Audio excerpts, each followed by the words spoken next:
Welcome to Life by Design for Chiropractors, episode 136.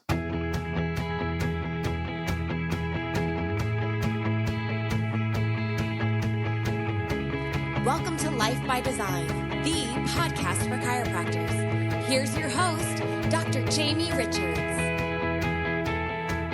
Welcome to Life by Design for Chiropractors. I'm your host, Dr. Jamie Richards, and I'm flying solo again today. We're talking about this recurring statement that I hear, whether it be chiropractors, whether it be lay people, whether it be patients, clients, especially in an entrepreneurial setting where it's always something. And I'll give you the answer to that question in today's episode. I want you to listen to the end. I know you're going to get a lot out of this. If you're still looking for a solution to create great agreements with people, to solidify long-term retention, then check into the show notes and definitely look at the ultimate day one, day two conversion system. I put my heart and soul into that, and I know it's going to give you what you need in a course setup to do training, to get yourself prepped, and to create that type of situation in your practice for long-term success. So enjoy today's episode of Life by Design for Chiropractors, the voice of reason in chiropractic.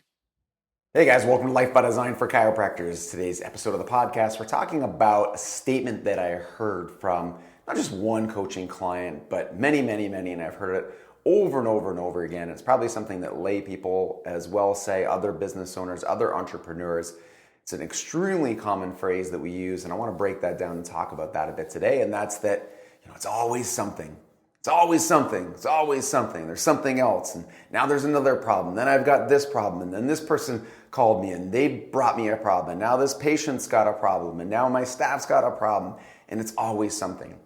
And the reality of that is, it is always something. And it always will be something. And once you change the narrative about that, once you change the framework about how you look at that, then everything changes. And that doesn't mean that it's not always something. That doesn't mean that there's not always going to be a problem. There is. And I'm telling you right now, if you think that you're going to get to that next place where there's no problem, and then you finally get there, and then everything's going to be okay, it's not. And I know I told myself that numerous times that, well, if I just get here, then it's going to be fine. And I get here, and then it's going to be fine. And it's something that, we all do on a regular basis to help us get through those difficult and challenging times. And I found that, looking at it differently and having a different conversation has helped me. Today has been a challenging day in many ways, like it has maybe for you. And some days are I don't want to say better than others, but some days have more problems than others. And it just depends how you decide to look at that. But the first most important thing is to just consider that if you don't have problem A, you're going to have problem B. And so if you split these problems into different categories of big problems, medium problems, and little problems, if your life is filled with little problems, then you're still going to have many of them over and over again.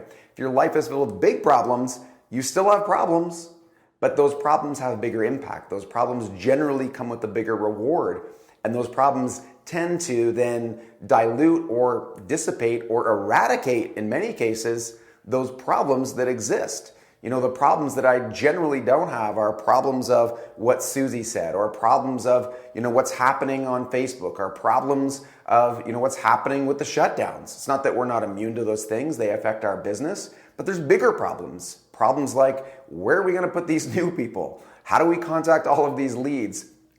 What do we do with, the need for more classes in the gym? How do we hire more baristas for the cafe? How do we handle all of the Life by Design clients? There's only 4 of us. Those are the big kind of problems that I love to have. Are they stressful? Yes. Are they challenging? Yes.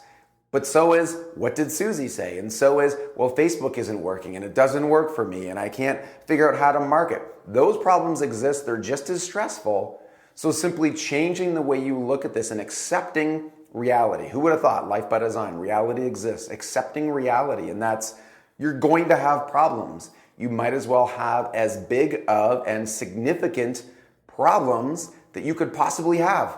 Having too many friends, having too many vacation days, having too wonderful of a family, having a great relationship. Those can be looked at as challenges, and they take work and they take effort, and there's activities and habits and challenges along the way, and they always will have those things.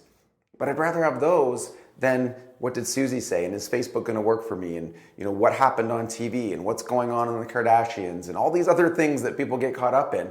Who cares? And when those things come up, I often think to myself, I have other things to do. I'm busy. And so what somebody says, well, I'm really concerned about, what this person thinks of me or what they said about me or what they're saying about my business. I have things to do. I don't have time to deal with that stuff. And you don't either. And it's simply just changing your narrative, changing the way you look at it, accepting that problems exist, and the bigger the problems, the bigger the impact that you can have. So thank you for listening to Life by Design for Chiropractors, the voice of reason in chiropractic.